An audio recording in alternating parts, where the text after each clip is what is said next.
Hey, welcome back. This is Tony Woodall with Motivated Action Group and the author of 9 Steps to Successful Goal Achievement. Today, we're going to continue with our series. I want to thank you for coming back, and I hope that you'll subscribe to our channel and also ring the bell and slam that like button and make sure you like the video. We would appreciate it. But on the series today, this particular episode, we're going to be talking about how do I set goals? And as I mentioned in the rest of the videos that we've done in this series, is I've been asked that question many times, how do I set goals? So we're going to talk a little bit about that. And we've been going through each of the 9 steps to successful goal achievement in each one of the episodes. And we want to continue with that today with the step 5, measure it, track it. So when I get asked that question, how do I set goals? I really start talking to the person who asked that question and talk about the 9 steps. The 9 steps are the beginning, the foundation of the solid goal setting practice that you need to have to successfully achieve your goals. So how do I set goals? That's the question that I'm often asked. And today we're going to be talking about step 5 of the goal getting, don't just set them, get them program, and in my book, 9 Steps to Successful Goal Achievement. So I get asked, well, what do you mean by measuring it? Well, SMART goals are often what I refer to as being a minimum viable product, an MVP, if we're going to keep using the alphabet. But SMART goals stand for specific, measurable, achievable, or accountable. They have to be realistic or relevant. That's what the R's are. And T is time bound. When they talk about measurable, yes, your goals need to be measurable. But the more important aspect of measuring goals is to actually measure them. Yes, they have to be measurable, but how do you measure them and what do you do when you want to measure them? So we came up with part of our program to set up a series of worksheets that you can use to track your goals and to measure them as you perform the actions. So again, goals should be measurable. More importantly, they must be measured and tracked. You want to track the status of your action plan. We talked in a previous video number 4, step 4 is set an action plan. So once you've set the plan or the idea of what has to be done to achieve your goal, then you can start working on measuring those goals and tracking those goals. So they have to be measurable, as I mentioned in this SMART goals talk about, but they also have to be measured. You can't just make them measurable and not measure them, right? And one of my favorite authors, Tom Peters, the author of In Search of Excellence and a couple of other great books, has said, what gets measured gets done. So when you measure your actions, you get a lot more response from yourself and from others if they are measured and tracked. So we're going to talk a little bit about that today. And that brings up the 3 pillars of goal getting success. This is part of our program in the goal getting, don't just set them program, where we start building from that foundation of the 9 steps into the pillars that hold up the outside or the formulation of the strength of our goal setting success. So we want to talk about that, and that is the what, the how, and the why. Now we've talked about the what. What do I want to achieve? And we talked about that being very specific and clearly defined written goals. So now that we understand what we want to achieve, we talked about setting the action plan. That's the how. Those are the steps or the action items that we need to take. And again, we want to make sure that we know some idea of what we need to do to achieve that goal and start working toward that. We'll talk about the why in a later video. That's another important step that we have to have within the goal getting pillars of success, and we want to go into that. But when we start talking about measurement and measuring and tracking, we want to be able to do that. So we created the goal getting worksheet to talk about the what, the why, and the how. And in the what, as I mentioned before, we define what it is we want to achieve. And in the how, we talk about the different action steps that we need to take. What do I have to do to achieve this? When I was talking about my weight loss goal, where in 2018 I had the goal to go from 250, close to 260 pounds at that time. I had been up to 300 pounds and had lost some, but I needed to get down to 185 by December 31st. That was my what that I wanted to achieve. And I put out the different ideas and thoughts of what I needed to do to accomplish that. Basically, my L&M diet, as I mentioned in the previous video, eat less and exercise more, burning more calories than I took in every day. And by doing that, I knew I needed to exercise or do some activities that would burn those calories, as well as watching my diet and having a healthy diet that eliminated a lot of the calories that I normally took in because of what I like to eat. So following that plan, once you define the basic action steps that you need to do, then you can start tracking on a daily basis what you need to do to achieve those goals. And we have a weekly measurement worksheet that we utilize to track that. So our weekly goal measurement worksheet tells us what we do each day of the week.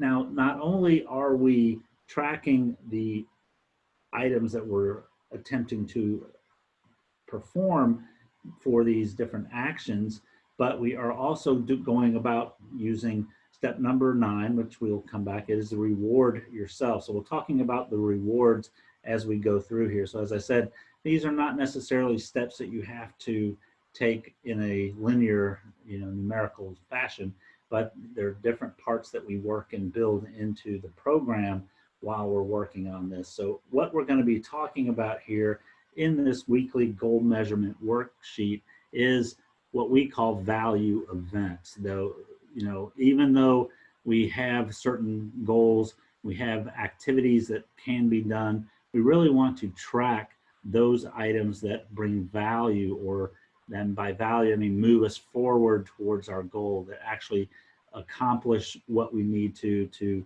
achieve that goal. So we have our worksheet here. We track it weekly, and then in each week we track by the day. And then we also want to talk about the value events. Big value events, those are the main points that we want to talk about. So, and then the other part of this is the regular value events. These are the daily items that we're going to be working on. And then we total that by going through each day and assigning a specific reward for each one of those value events. What are we going to pay ourselves or give ourselves for accomplishing that goal? Again, rewards are important. We'll talk more about that in the series on rewards at step 9. But you want to think about what value you place on that particular event that you're going to be doing. And we'll give you an example here in just a moment. Also, each day you're going to have a daily goal that you want to accomplish for that particular item. And some items that you may do, let's say we're talking about exercise, you may do multiple reps of those exercises, or multiple miles if you're walking or running or something like that. How much are you going to pay yourself? And I say pay myself because when I'm tracking it, we use a monetary value for this program, because a lot of people are monetarily incented to do things. We think about making a higher increase in wage, or more money, or getting more income of some sort for doing certain tasks. So we like to follow that because it's just something that's ingrained in most of our social fabric. So we look at rewarding ourselves specifically for each value event. And so in our goal here, we have a daily goal of what we want to achieve each day, and then what are we going to do for rewards is for each one of these value events that we do on a daily basis. And then we go through and total that up each week, and then also each day down the totals down there. Now, if you look on our worksheet here, there's a couple other items that we do when we track this. Again, we're tracking our activities and our events that we're performing every single day and rewarding ourselves. But at the bottom of this each week, we want to make sure that we date and sign with our signature. That goes into some of the other steps, commitment, and making sure that you have yourself accountable for what you're doing. We sign the note, and we'll talk more about that. So we're putting our signature that we're going to do this. And then we track the beginning balance at the end of the day, at the end of the week, and take an average weekly balance so that we can keep track of what we're doing through there. So again, tracking what we do, measuring it is very important. So let's give you a look at what that worksheet looks like, just to kind of give you some ideas of what we're talking about. So again, on my weight loss program that I had, I wanted to lose a certain amount of weight. So as you remember, if you've watched our previous video, if not, you can go back and watch that, and I encourage you to do so. We talk about caloric intake. I wanted to make sure that I maintained a 1,200 calorie a day intake. That's all I wanted to take in from what I ate. And then calories burned. I wanted to, or I had to burn 2,200 calories per day because my goal required me, in the time frame that I wanted to lose the weight, I had to have at least a $1,000 per day calorie deficit. So I had to burn 1,000 calories more than I ate that day. So that was critical. If I achieved each one of those every day, I would pay myself $200 in this mental bank type money. This is part of a mental bank program that we can talk about at a later date. But for each one of these, I pay myself a certain amount. So if I did reach my caloric intake and only ate $1,200 a day, I rewarded myself with $200 for that day. That was my reward.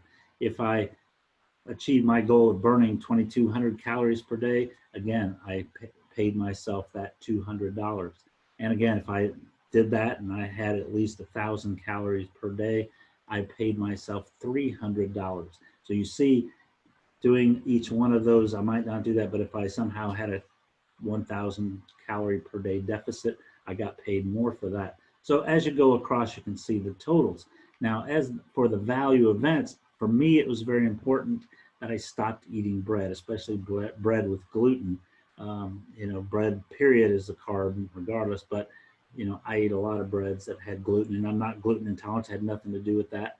But those were the typical breads that I like to eat. Most of the gluten-free breads I tried, I wouldn't eat because they tasted horrible. So basically no breads and pastas and things like that. So 7 days was my goal, to do that 7 days in a week of not eating bread. Basically, I gave up bread for the time that it took me to lose my weight. And I rewarded myself $50 for every day that I did that. And then cardio, I wanted to do some sort of cardio. So that was either walking or running. And if you remember in the previous video, I talked about exercising. I wanted to walk or run. I had a goal to walk 5 miles per day on Saturday and Sunday. And then also to do the elliptical for 1 hour at level 5 for each day that I had assigned here. And if you notice on here, I didn't do that every single day. I alternated on Mondays, Wednesdays, and Fridays. I did the elliptical cardio workouts and then walking, running again on Saturday and Sunday. Body weight exercises, I needed to do those. And again, those were my morning type routine that I did, a little bit of exercise in the morning. I did my burpees and then potentially push-ups, squats, or any other body weight exercises that I did. And again, I paid myself. I had a particular goal for each day, and then also paid myself a reward for each one of those. You notice I also paid myself more for burpees than I did for the other body weight exercises. That's because burpees are harder for me, and it's not my favorite exercise because it is harder for me. So, if it takes a little bit more work to motivate you to go a little bit further or whatever, that may be something that you need to incentivize yourself with by paying yourself a little bit more for that. Or if it's more important or does things that will further you even further, then you want to pay yourself more for that. In this particular case, I paid myself a certain amount of money more for burpees. And then weight training, as you get an idea here, you want to go out and assign that for that. So each week I had certain requirements or certain value events that move me forward in this. You do and track the important things that move you forward. And then at the end of the week, or at the end of each day, you total it up. At the end of the week, you total it up. And then you go on and continue doing this every single week. You take the balance each week and you do that average there to get the average weekly balance. But be sure you sign and date that every single week. Now, as you go through each week, you may add new exercises, or you may add new value events, or whatever you're working towards in your goal. You may find that there are other events that may move you further faster that you want to add here on your list. So this may change, but each week you want to do a new one. You want to keep track of this, and you want to do this and sign it. So I recommend, even though I show this as a typed item, I recommend putting this down again in cursive, as we spoke about in the step 1 exercise of writing it down.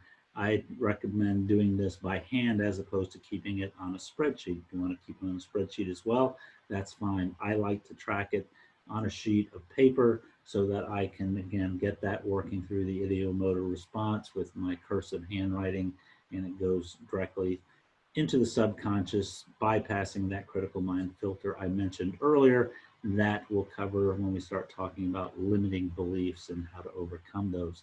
But this is a technique that will help you bypass the limiting beliefs that you have in your mind. So this is what we're talking about doing, tracking and measuring. So as you're going through each day that you have things to do, you want to make sure at the end of the day that you tally all of this up and put it together so that you can track how you did at the end of the day, so that you know where you're headed and what you need to do tomorrow and each day thereafter. So this is what we're talking about for this particular step: measure it, track it. Step number 5. This is what you need to do on a daily basis and every single day to be sure and track this. It keeps it front of mind, keeps those action and steps that you have, those value events on your mind so that you know what you need to do. And it just helps keep us motivated as we go through our goal journey and steps to goal setting success. So that is where we're going to stop today. If you have questions about that, leave them in the comments. Like the video, I'd appreciate it. But if you want to get the 9 steps to successful goal achievement, I put the link in the description below, and you can get that as well. So I appreciate you showing up today and watching the video and listening to what we have to say here. And if you have any questions further about how to do the goal measurement worksheet, let me know. We can get you a copy of that. I can share where you can go on our website at motivatedactiongroup.com, where you have the ability to sign up on our mailing list, and we'll send you those worksheets for you. So thank you for listening, and have a great day. Success to you.